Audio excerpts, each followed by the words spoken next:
Jesus Saadé-Khoury, bonsoir. Merci d'avoir accepté notre invitation. Vous êtes candidat à la direction générale de l'Organisation mondiale du commerce, dont vous avez été le directeur général adjoint. Vous êtes mexicain, merci d'avoir accepté de faire cet entretien avec nous en français sur la chaîne de la francophonie. L'OMC est attaqué de toutes parts, les critiques se multiplient, on va y revenir dans un instant. Le commerce mondial est jambes par-dessus tête avec la pandémie. Il faut être un petit peu fou, non, pour vouloir diriger l'OMC en ce moment? Bon, c'est très important, c'est un moment critique pour l'OMC. L'OMC que j'ai contribué à créer, j'ai vu naître. Et alors, je considère, c'est mon impression très vivante, que je peux aider à la sortir de la situation dans laquelle elle se trouve. Et c'est très important de le faire. Alors, je suis là. On va voir comment vous allez vous y prendre. Dans votre dossier de candidature, vous dites que l'OMC doit contribuer à atténuer les effets économiques de la pandémie. Comment ? Bon, la première chose, c'est que quand on sort de la pandémie, les pays vont décider d'ouvrir certains secteurs. Mais qu'est-ce que ça veut dire? Ça veut dire que les producteurs dans ce secteur vont ouvrir cette section de la grande chaîne de valeur. Mais est-ce qu'ils sont sûrs qu'ils pourront acheter ce qu'ils doivent acheter, les minéraux, les parts d'ici? Est-ce qu'ils sont certains qu'ils peuvent vendre de l'autre côté? Alors, il faut avoir un peu de coordination, mais pas coordination d'une planification centrale. L'OMC doit générer ce que j'appelle un marché d'information. Information sur les plans d'ouverture. Et si vos producteurs dans un pays trouvent qu'ils n'auront pas les parts d'ici ou les marchés de l'autre côté, ils peuvent aller auprès des autorités pour demander des consultations. Coordination du marché. Ça ne répond pas aux critiques qui sont venues avec la pandémie, notamment sur le libre-échange. Est-ce que c'est l'occasion de le repenser radicalement ?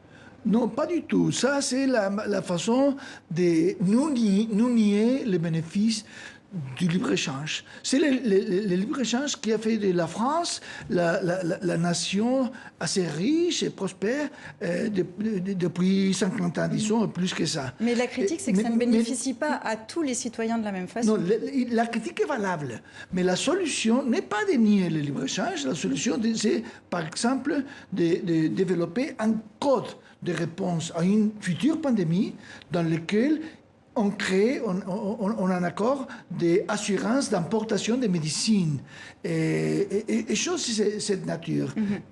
Coopération et pas clôture du commerce.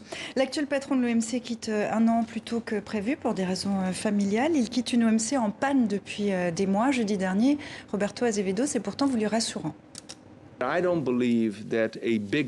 ne pense pas qu'une réforme Big Bang soit la voie à suivre. Nous devons faire les choses progressivement, prendre des mesures, des étapes sûres et des pas constants dans la bonne direction.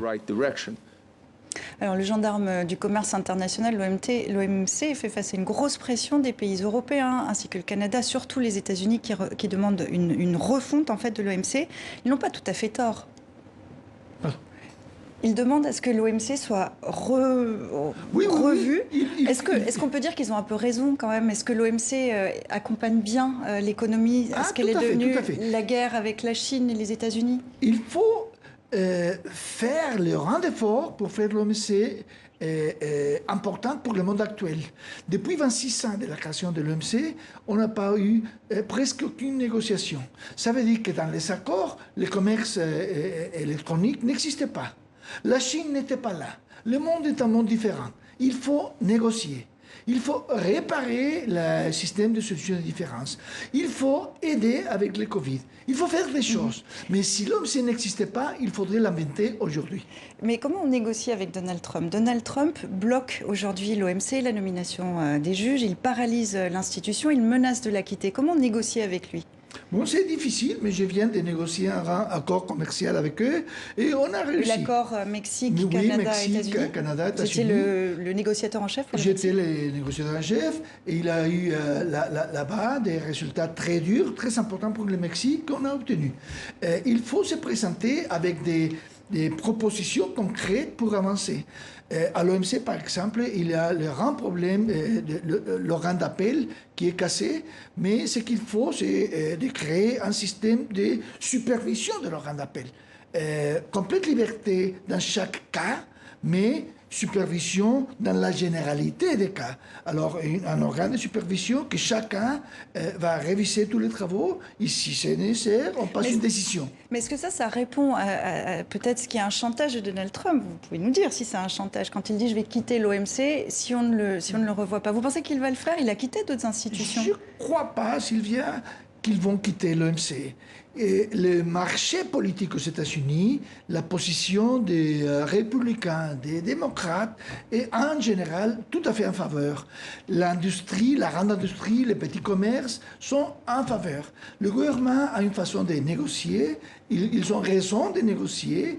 Le sentiment négatif vers l'OMC n'est pas du président Trump, il venait du président Obama, il va continuer avec Trump ou bien Biden. C'est un mal à la tête que les États-Unis ont avec ça. Mais ils ne vont pas quitter, il faut négocier. Les États-Unis sont officiellement en récession après 2 trimestres de baisse du PIB. Jérôme Powell, président de la Banque centrale américaine, écoutez-le.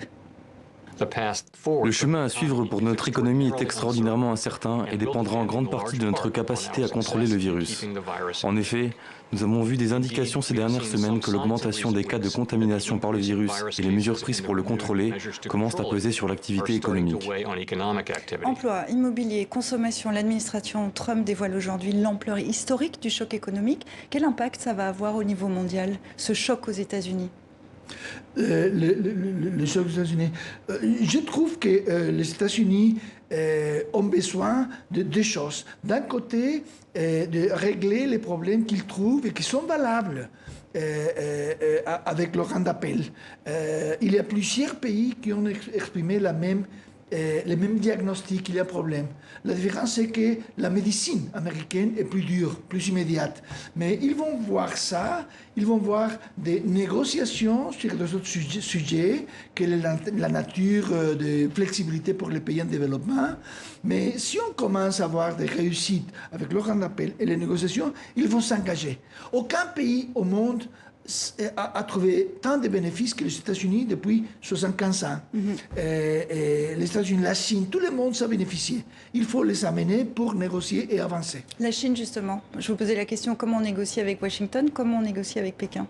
Bon, la Chine est très dure, comme tous les autres grands pays. L'Europe est dure, les États-Unis sont durs, la Chine est dure. Mais la Chine, la plus importante chose que la Chine a fait depuis 50 ans, après l'initiation des questions de marché, c'est l'entrée dans l'OMC. Ils ne vont pas jamais risquer la vie, la relevance de l'OMC. Pour eux, la préférence, c'est de rien faire. Mais ils vont s'asseoir à négocier, à trouver une sortie acceptable pour eux et pour les autres. Alors, vous parliez tout à l'heure des pays du Sud. Ils restent pour l'instant assujettis économiquement aux puissances du Nord. Comment sortir de cet échange inégal ? Il y a un échange inégal entre les pays du Nord et les pays du Sud. Est-ce que vous allez faire quelque chose pour rééquilibrer? Je pense par exemple à l'Afrique, où on est très regardé. Bon, l'Afrique, c'est le continent que je connais très bien. J'y suis allé plusieurs fois en Afrique, travailler avec eux. Et il faut créer des conditions pour améliorer l'investissement. C'est seulement pas le commerce seul qui va aider l'Afrique, c'est l'investissement. Et pour ça, je crois que c'est extrêmement important que l'Afrique continue avec la création de la région de libre-échange continentale de l'Afrique. Avec ça, vous commencez à avoir de meilleures conditions pour un investisseur européen ou d'ailleurs pour aller à Côte d'Ivoire avec un bon commerce avec l'autre pays. L'Afrique manque l'échelle économique. Il faut la prendre avec l'accord continental.